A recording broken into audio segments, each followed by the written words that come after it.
Bonjour à tous et bienvenue dans cette nouvelle vidéo. Aujourd'hui je vais vous faire un petit récapitulatif de mes lectures de février.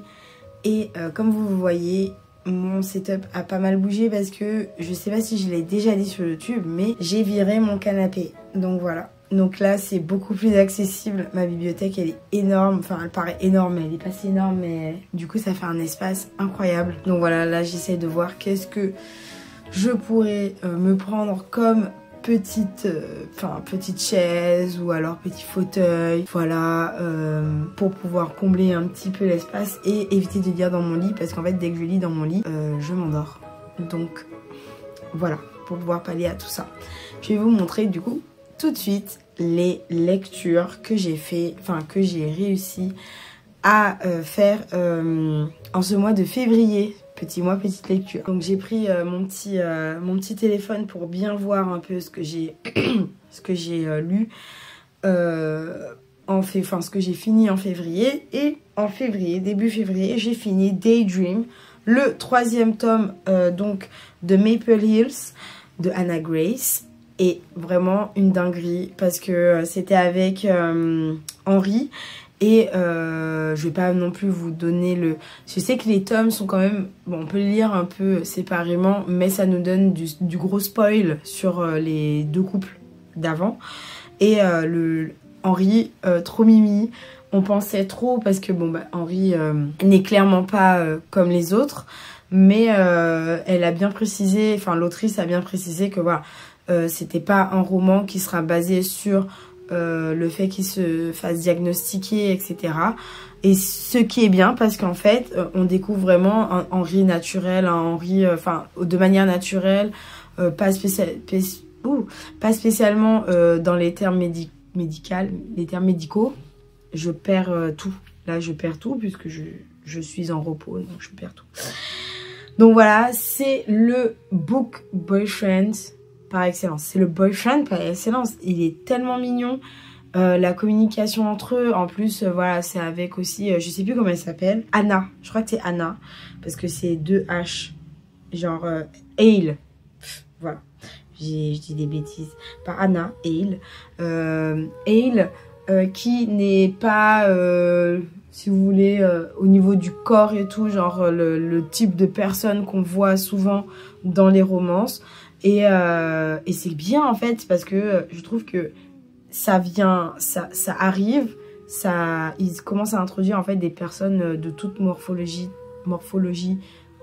confondue et en plus sans que ce soit anxiogène ou toxique, vous voyez, genre comme si c'est un phénomène de mode où on va parler que de ça et en fait non, là c'est vraiment hyper naturel, même la mention même par rapport à ça, c'est vraiment quand elle émet 2 ou 3 commentaires négatifs par rapport à son corps ou par rapport à l'image qu'elle a d'elle et franchement c'est hyper bien mené, hyper bien écrit comme d'habitude. J'ai vraiment kiffé, je suis même triste en fait que ça soit fini parce que j'aurais vraiment bien aimé que ça continue un petit peu et qu'on voit en fait d'autres, mais c'est normal que ça finisse puisque là Henri dans ce tome là les plus grands sont déjà partis. Donc voilà, ils ne sont plus du tout à la fac. Donc bon, à Maple Hill. Donc bon, voilà, si j'ai passé un bon moment. Je l'ai noté 4 étoiles sur Goodreads, mais parce qu'on peut pas mettre des ennemis. Mais sur Bookmori, j'ai mis 4 ennemis. Donc voilà, après ça reste pas non plus mon tome préféré. J'avoue que Icebreaker, j'ai vraiment kiffé Icebreaker. Donc bon. Voilà pour le 2e roman que j'ai fini en février. Et j'en ai lu que 2. En fait, j'ai lu que 2 romans en février. Enfin, j'ai fini 2 romans seulement en février. Donc, on va voir la suite. En février, j'ai lu donc 2 BD et un roman graphique. Je vais vous parler du roman graphique tout de suite parce qu'il était incroyable. C'est L'Enfantôme de Jim Bishop, où on suit ce personnage-ci dans son collège. Voilà, où en fait c'est un adolescent totalement lambda qui a des mauvaises notes et en fait à un moment le conseiller pédagogique va lui mettre un ultimatum à lui et à 2 autres camarades qui sont les plus mauvais élèves de ce collège. Et cet ultimatum, en fait, va en découdre du reste de l'histoire. Une histoire en 2 temps. Et je l'ai lu pour l'instant qu'une fois. Il faut vraiment que je le relise parce que les fins ne sont pas simples avec Jim Bishop. C'est très... comment dire, il faut vraiment être... C'est pas un roman graphique où on le lit en diagonale et puis bon, bah, avec les images, on arrive à comprendre, etc. Non, c'est vraiment un roman graphique où il faut vraiment le lire. Pour le coup, je sais que mon ami Pierrot, j'avais passé 2 jours à le lire. Et ce qui est... Normalement, les romans graphiques, moi, en un après-midi, même pas, en 2 heures, c'est bouclé. Là, j'ai vraiment passé 2 jours parce que je sais que je l'avais relu même 2 fois pour pouvoir bien m'imprégner l'histoire, bien comprendre l'histoire aussi et bien voir où l'auteur voulait nous amener. Et là, dans L'Enfantôme, c'est hyper compliqué parce que je perçois pas mal de choses, mais j'arrive pas à vraiment percevoir quelle était vraiment la ligne directrice de ce roman graphique. C'est pas du tout négatif ce que je dis, mais dans le sens où... il est vraiment dense et intéressant en fait. C'est hyper intéressant, c'est très psychologique. Et on s'attarde beaucoup aussi sur le dessin qui est incroyable. Son style est ouf. Et ça change en fait comment dire, de mon ami Pierrot. J'ai passé 10 ans à dire cette phrase. Et bon, je vais vous montrer 2 secondes. Mais voyez-vous, c'est hyper sombre. Lui, il est super sombre, super... il est vraiment très prenant. Voilà. Il est vraiment très prenant, très sombre. Et il aborde aussi une thématique qui n'est pas facile. Et je pense que c'est la thématique de la dépression et de la confiance en soi aussi. Il y a beaucoup de choses en fait. Il y a beaucoup de choses. C'est pour ça que là, je l'ai lu qu'une fois. Et il faut que je m'y remette. Il faut que je me remette en fait dans ce roman graphique pour pouvoir bien le décortiquer, bien prendre le temps de bien le lire. Parce que bon, je l'ai lu qu'une fois. Donc je verrai bien comment ça va être au bout de la 2e lecture. La relecture de ce roman graphique. Mais franchement, je tombe de plus en plus in love de son style en fait, de son style de dessin et même des thématiques qu'il aborde, de ses histoires. J'adore, franchement j'adore. Je sais que c'est une trilogie et enfin de ce que j'ai vu c'est une trilogie. Après bon, si c'est pas ça, dites-moi en commentaire. Et il m'en manque un, mais je sais pas c'est lequel. Faut que je fasse des recherches, faut que je vois. Et il m'en manque un, mais franchement incroyable. Après, c'est peut-être une trilogie, mais rien n'est du tout ficelé, hein, ni raccordé. Donc, on peut les lire indépendamment, quoi. Enfin, il n'y a rien là-dedans qui rappelle Mon ami Pierrot, par exemple, qui sont en fait 2 choses bien différentes, 2 mondes bien distincts, 2 lores bien distincts. Là, ça se passe vraiment aujourd'hui, quoi. Voilà. Ensuite, j'ai voulu continuer Black Sad avec le tome 4 et le tome 5, mais en fait en les achetant j'étais persuadée que j'avais le tome 3 et en fait non, je ne l'ai pas. Voilà, ça c'est l'histoire de ma vie.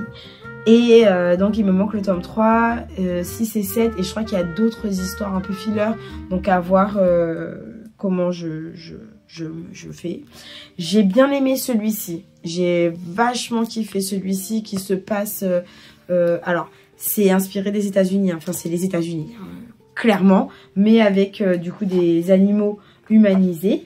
Et là ça se passe, vous voyez, ah là là, ça va sûrement me revenir au montage et je vais vous le mettre là. Mais c'est clairement inspiré de là, avec le bayou, etc., le gombo, même les animaux, on voit beaucoup plus de chèvres, il y a les hippopotames, les coqs. Et franchement, c'est vachement hyper intéressant. Comme d'habitude, ben, c'est policier, donc Black Sad qui est un enquêteur slash détective privé. Qui, en fait, on le suit au fil de ses enquêtes. Parfois, il est là dans celui-ci, il a été engagé par quelqu'un, donc on va suivre en fait tout ça. Et c'est tellement bien fait. En fait, c'est un turnover. Et c'est tellement dommage parce que c'est tellement... C'est court, quoi. C'est une BD, donc forcément, c'est court. Et c'est bien, hein, c'est tellement bien dessiné. J'adore. Je sais qu'il y a un passage au moment où il voit le tueur, il se noie dans la foule.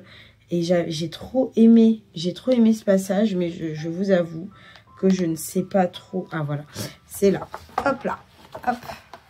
Vous voyez les détails. Et en fait, j'ai dû passer au moins 10 minutes à bien regarder cette image, parce que là, on le voit, mais on ne voit pas Black Sad et tout. Donc, j'ai passé au moins 10 minutes à chercher pour voir si on le voyait ou pas dans la foule. Et j'adore les choses comme ça. Vraiment, c'est des trucs qui je kiffe. En fait, ça me permet aussi de vraiment bien rester dans l'histoire et tout. Et j'ai vachement aimé celui-ci, le tome 4. Et on avait ensuite le tome 5 où, en fait, voilà, c'est des enquêtes. Donc, c'est pas vraiment du spoil par rapport à toute l'histoire, en fait. Voilà.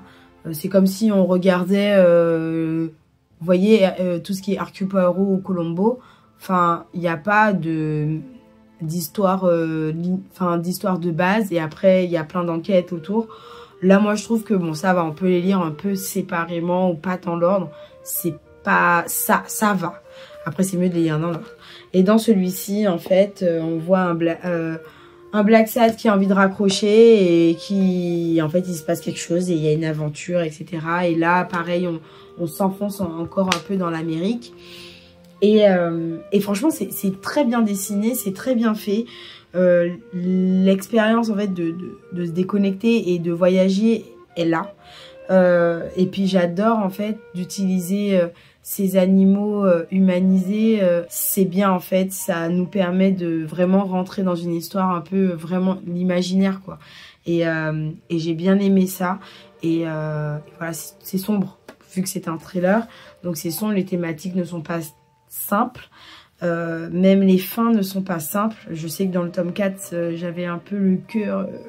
un peu, voilà. Pareil pour le tome 2. Je sais que le tome 2, c'est l'un de mes tomes préférés. Pour l'instant, où on voit une belle critique d'un certain mouvement qui a prôné un certain groupe de personnes. Voilà, j'en dirai pas plus. Mais c'est une thématique qui m'a beaucoup touchée. Hein. Le tome 2, je vous le conseille vivement.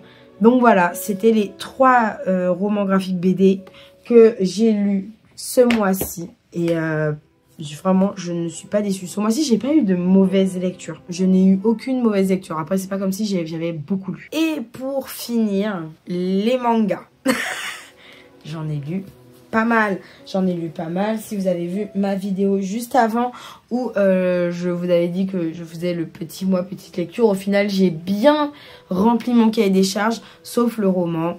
Mais ça, c'était à prévoir. Mais il est là, j'ai bien envie de le lire.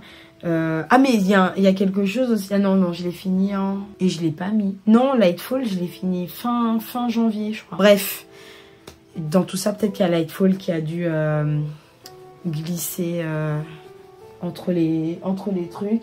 Je sais plus du tout à quel moment j'ai fini Lightfall, mais je sais que j'ai lu Lightfall.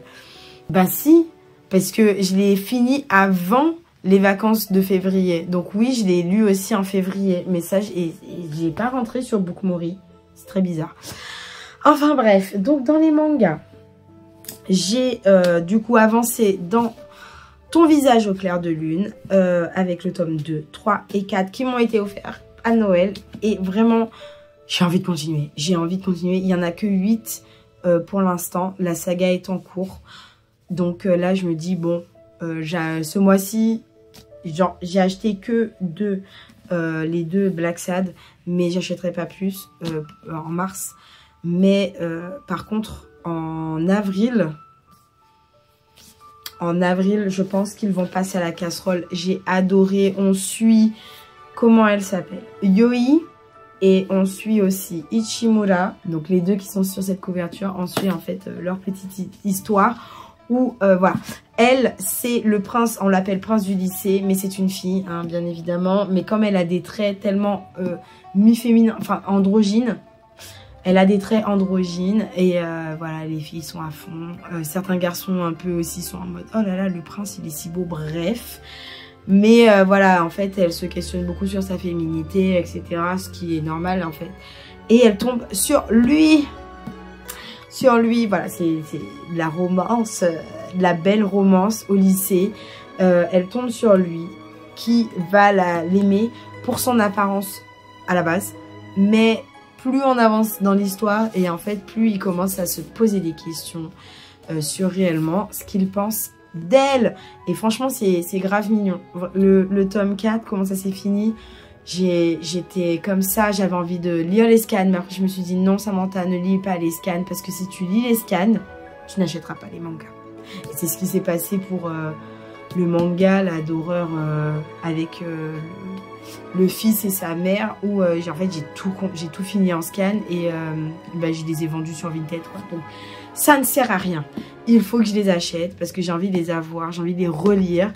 Donc voilà, vraiment pépitas. Si vous aimez les romances lycéennes mignonnes, un peu slow burn, un peu pas lente, mais un peu lente quand même parce qu'on est au lycée. Et en plus, c'est un premier amour parce que... Enfin, c'est un premier amour. C'est une première relation parce que Yoi n'a jamais eu de relation. Donc franchement, c'est trop bien. J'ai ensuite lu Gokurakugai. Désolée, je suis un peu... je ne veux pas non plus mal le lire. Voilà, où on suit ces deux personnages qui ont une entreprise, voilà, où ils chassent des espèces de choses surnaturelles qui sont créées à partir des cadavres d'animaux ou d'humains. Voilà.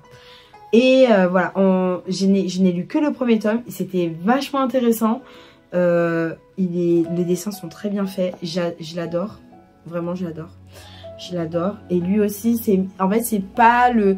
Bon, on retrouve le garçon un peu bébête et la fille un peu froide, nanani nanana. Mais il n'y a aucune émotion, comment dire, en mode oui, ils vont être amoureux ou je sais pas quoi. Ou... Non, là c'est vraiment relation limite frère-sœur. Il est hyper redevable envers elle. On ne sait pas vraiment encore pourquoi. Enfin, si on comprend, mais ça mérite d'être creusé. Donc il faut que je lise les autres tomes. En fait, on apprend aussi pas mal de choses sur lui vers la moitié fin du premier tome. Et franchement, c'était vachement sympa. Le lore est très cool. Voilà, c'est un endroit, parce que j'ai pas envie de dire... c'est d'inspiration asiatique. Voilà, on voit un peu de Chine. On voit un peu de Japon, mais plus, je trouve, un peu plus féodal. Mais voilà, même la nourriture qu'ils mangent, c'est beaucoup d'inspiration asiatique. Vous voyez. Et franchement, l'humour est cool. Les histoires sont bien faites, sont bien menées. La meuf, elle est complètement... Enfin, ils sont badass. Donc on a un peu ce côté un peu... Waouh lors des combats. Donc moi c'est ce que j'aime. C'est ce que j'aime. Ce que j'aime aussi, c'est que les cases ne sont pas trop... C'est pas trop coincé, quoi. C'est hyper fluide à lire. Voilà, parce que souvent, en fait, dans les mangas, il y a beaucoup de choses qui se passent, mais c'est hyper condensé sur une page. Là, c'est très fluide. Donc, très bon point. Et en plus... de ça, à la fin du tome 1, arrive un nouvel opposant. Donc voilà, c'est pour ça aussi que j'ai envie de continuer la suite. Et je ne sais pas, il y a combien de tomes déjà parus, mais je sais que j'ai déjà vu le tome 2 et 3 en magasin, mais je ne vais pas vous dire de bêtises. Donc voilà, l'une des lectures que j'ai faites en février. Et on continue sur les mangas, ça va être un gros morceau parce qu'il y en a beaucoup. Mais donc j'ai fini, je suis à jour dans A Sign of Affection. J'ai un peu lâché l'alarme parce que là on voit un petit peu le passé de ce jeune homme, où on en apprend un peu plus. Là c'est vraiment beaucoup de back story, comment on dit. Enfin en tout cas voilà. On en apprend sur le passé, son passé quand il était petit, etc. En fait, il lui dit quelque chose qui lui tient à cœur. Et donc, comme il lui raconte, on est en train de voir et tout. Et en même temps, l'autre, son ami d'enfance, voilà. À la fin, il y a un truc. Donc, Je vais pas non plus vous spoil. Déjà que la couverture spoil si vous n'avez jamais commencé. Donc voilà, c'était très sympathique. Je n'en dirai pas plus, vous n'avez qu'à lire Sign of Affection. Oh là là. Ensuite, j'ai continué dans Yamada-kun level 999 parce que je n'arrive toujours pas à le dire normalement en anglais. Le tome 4 et 3. C'était cool. Voilà, j'ai regardé l'anime donc je sais plus ou moins ce qui se passe. Mais c'est cool d'avoir un peu cet humour sur papier. L'humour, quand on le lit dans les mangas, il est très différent de l'humour qu'on a dans les animés. Il peut être très bien retranscrit, hein, je dis pas que c'est extrêmement différent, mais c'est autre chose. Voilà, et j'ai pas mal aimé. Et puis là, on arrive au moment où ça va être charnière, le moment charnière. Et donc le tome 5 sort ce mois-ci, je crois. Oui, le tome 5 sort ce mois-ci, en mars. Donc je ne sais pas, vu que j'ai dit que j'achète pas, mais en même temps je me dis bon, j'ai bien envie de continuer. Vous voyez, je tiens déjà pas mes résolutions du mois. C'est même pas de l'année, c'est les résolutions du mois, j'arrive même pas à les tenir.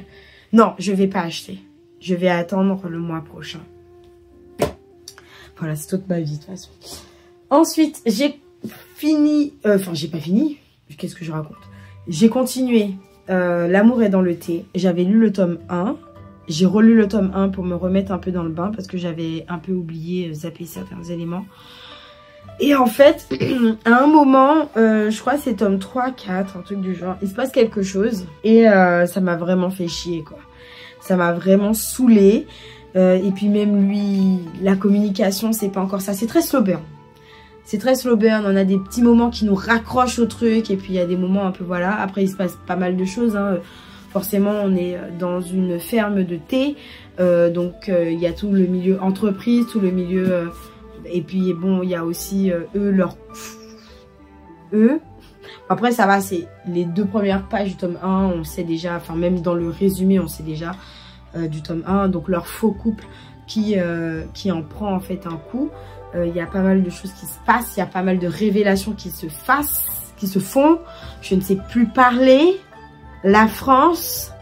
Oh my god. Mais j'ai pas mal apprécié et la fin du tome 5 m'a laissé un peu quoi. Donc j'ai envie de le continuer. Parce que voilà, je suis très curieuse. Donc, voilà. Mais en vrai, toutes les sagas que j'ai continuées ce mois-ci, il n'y en a aucune où je me suis dit ah j'arrête là. Donc... voilà quoi, c'était un bon mois. Et pour finir, j'ai lu le tome 1 de Bloom où on suit ces 2 lycéens de lycée rivaux. Je mets bien les guillemets parce qu'en fait là c'est un lycée de filles et l'élite, très élitiste avec beaucoup de filles qui enfin c'est des cerveaux quoi. Et ici c'est un lycée de garçons où c'est les rebuts quoi.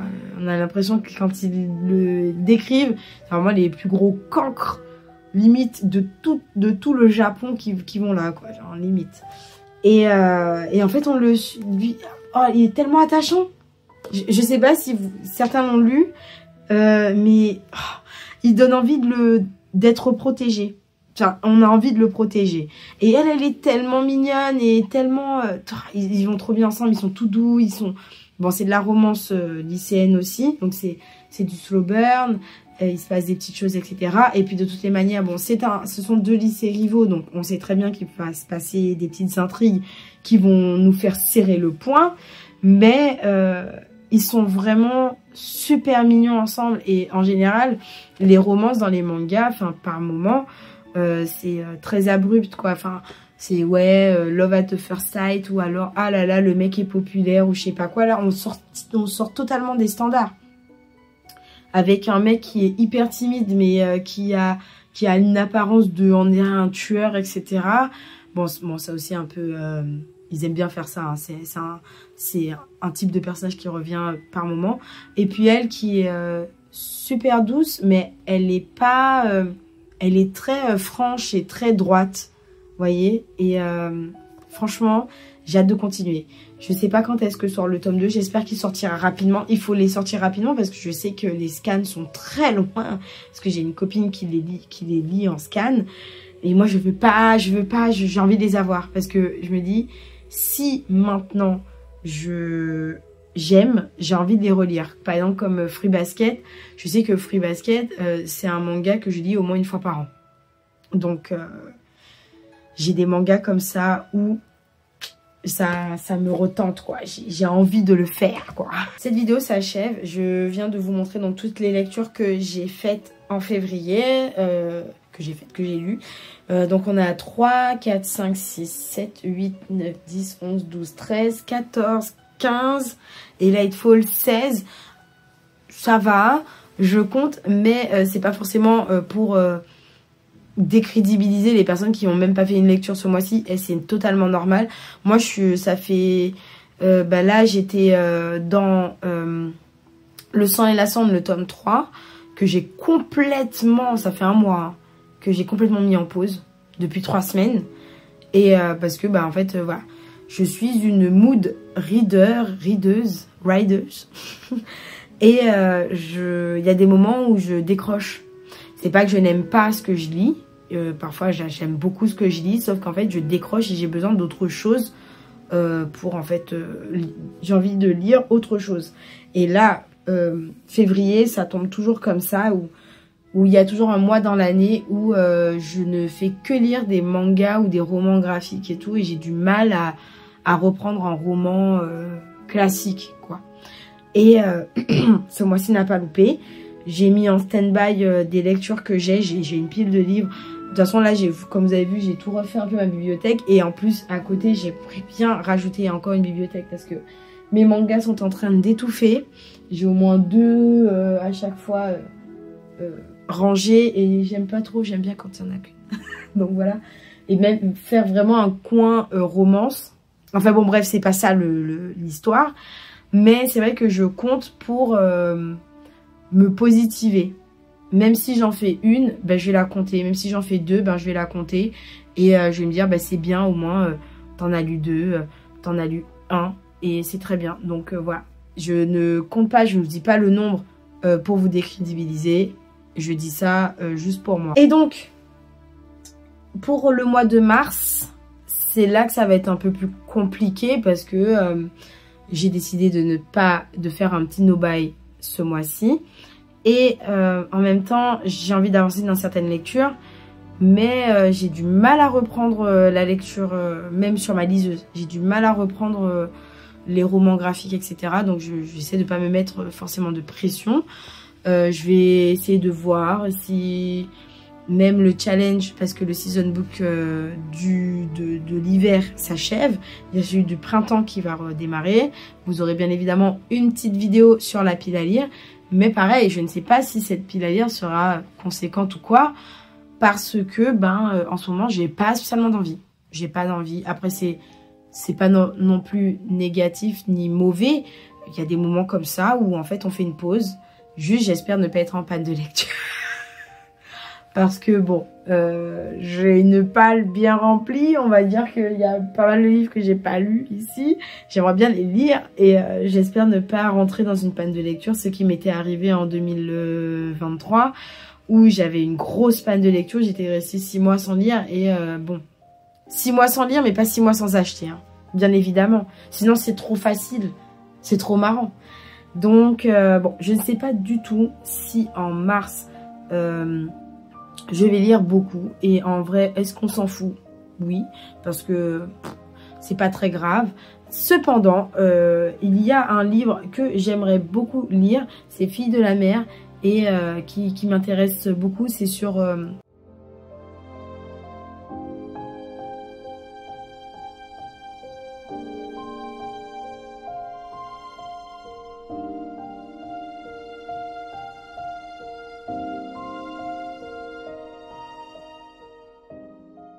J'avoue que j'ai lu la 4e de couverture en diagonale parce que j'avais vu une vidéo qui parlait de ce livre et c'était un petit peu spoilant et j'ai voulu oublier et du coup pour ne pas trop me la rappeler, j'ai pas lu non plus de manière à retenir la 4e de couverture, mais Fille de la mer, c'est un livre que j'aimerais bien lire ce mois-ci, parce qu'il a l'air, c'est une thématique assez poignante, et j'ai bien envie en fait de me lancer dans ce genre de lecture. Et voilà, après bien évidemment les sagas à continuer, il y en a 30 000, hein, les sagas que je dois finir en roman. De toute façon en manga je compte même pas, mais alors les romans, les sagas que je dois finir, il y en a 40 000 et je suis encore floue, non c'est bon. Et voilà, j'aimerais bien un peu continuer et lire des livres qui sont dans ma pile à lire, dans ma bibliothèque, quoi, parce que elle commence à être remplie et j'ai envie de lire pour pouvoir faire un tri. Comme je vous disais, j'essaye de faire des tris au moins 1 à 2 fois par an pour pouvoir en fait alléger un peu ma bibliothèque et ne pas me sentir submergée. Voilà. Donc merci d'avoir regardé cette vidéo, merci d'être resté jusqu'ici, d'avoir regardé un peu mon récapitulatif de lecture du mois de février et de m'avoir écouté parler. Voilà, tout simplement. J'essaierai de revenir un peu plus souvent, à chaque fois je dis ça à chaque vidéo, mais bon bref, on ne se fait plus trop d'illusions. Je sors une vidéo vraiment quand j'en ai le temps, quand je peux la filmer, quand j'ai le temps de la monter, parce que voilà, ça prend du temps, même si je fais pas énormément de montage, j'avoue, mais j'ai parfois énormément la flemme. Voilà, c'est pas non plus le truc que j'apprécie le plus, c'est assez chronophage. J'adore parler devant la caméra, je trouve que je suis beaucoup plus à l'aise depuis les débuts. Mais voilà, le montage, c'est quand même assez compliqué, même si je fais pas non plus des trucs incroyables comme Thibaut qui fait des montages à chaque fois ses intros sont incroyables. Moi mes intros, bon bah c'est de la merde. Mais c'est pas grave, c'est ce qu'on aime, c'est des vidéos rustiques, c'est des vidéos où on voit des choses et puis on s'en fout. Non, je rigole, c'est pas vrai. Enfin bref, je vais essayer donc de revenir de toutes les manières. J'ai la pile à lire du season book à filmer. Donc déjà, j'ai les livres à choisir. Et là, bon, on va attendre.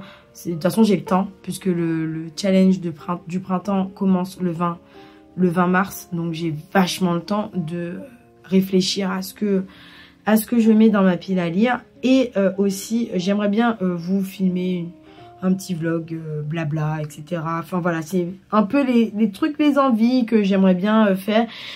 Donc voilà, merci encore d'avoir regardé cette vidéo.